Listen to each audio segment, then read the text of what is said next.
Hi guys. I'm going to tell you a little story about love and commitment, and but before I do, I'm going to remind you first to please sign the pledge, Freedom to Marry. It's probably floating around somewhere next to my digital image of my face, and hopefully it doesn't make me look fat. Anyways, I'm going to tell you a little story about love. I used to hate Valentine's Day. I used to think that Valentine's Day was just an excuse for Hallmark to make a killing on the guilty feelings of one partner or the other. You need to express your love. You need to buy me a teddy bear holding a chocolate. You need to, give me a card, or you don't love me, and as opposed to expressing love all year long. So I always thought it was a crock until I studied actually who Saint Valentine was. He was a Catholic priest in ancient Rome. And the emperor at the time of St. Valentine figured out somehow that married men were less likely to be enthusiastic about going to war.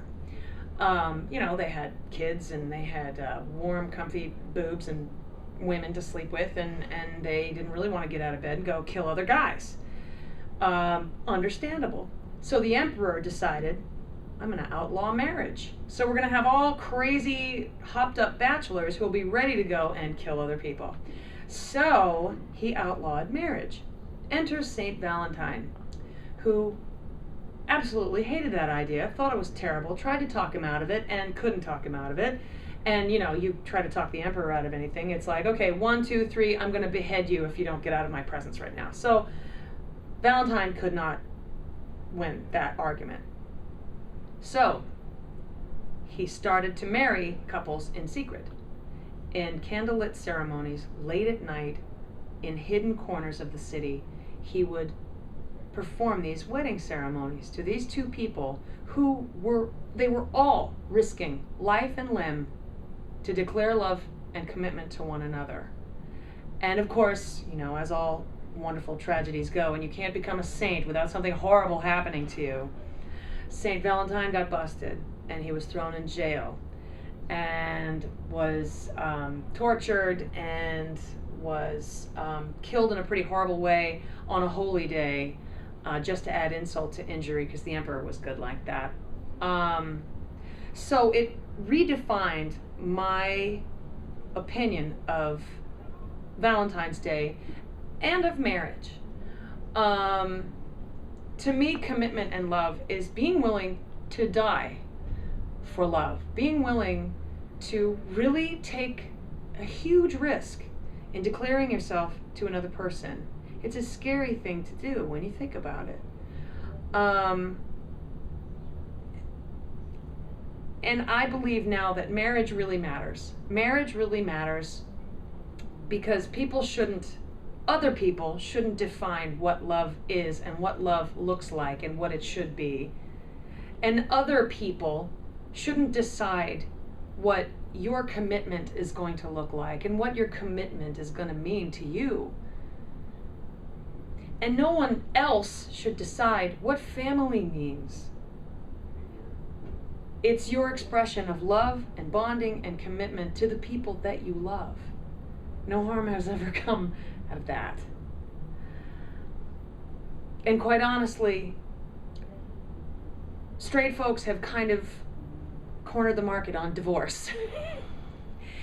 And my feeling on that, growing up in the 70s and 80s and seeing all of my friends' parents get divorced and get remarried and get divorced, weddings and divorces, and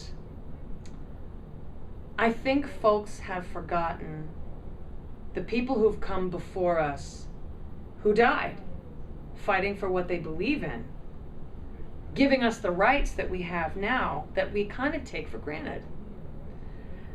And I think weddings and marriages had just been kind of not taken very seriously, that kind of commitment. And if I get married, you better be ready to die for me. You hear me? George Clooney? I'm just kidding, George. We're just bros. Yeah. It's a serious commitment. And And it matters. It matters to me. So I don't know what else to say. You want me to say something else? I was gonna let you get. And I want you guys to please sign the slimming pledge. You know, I signed the pledge and I lost like 5 pounds. Like, I put the pen down, I was like, I feel so light. No, I'm kidding. Sign the pledge, freedom to marry. It's very important. It's important for our humanity. It really is. There is no arguing that love is the most important thing in life. We need to protect it. It seems crazy that I have to say we need to protect everyone's right to love each other. But we do.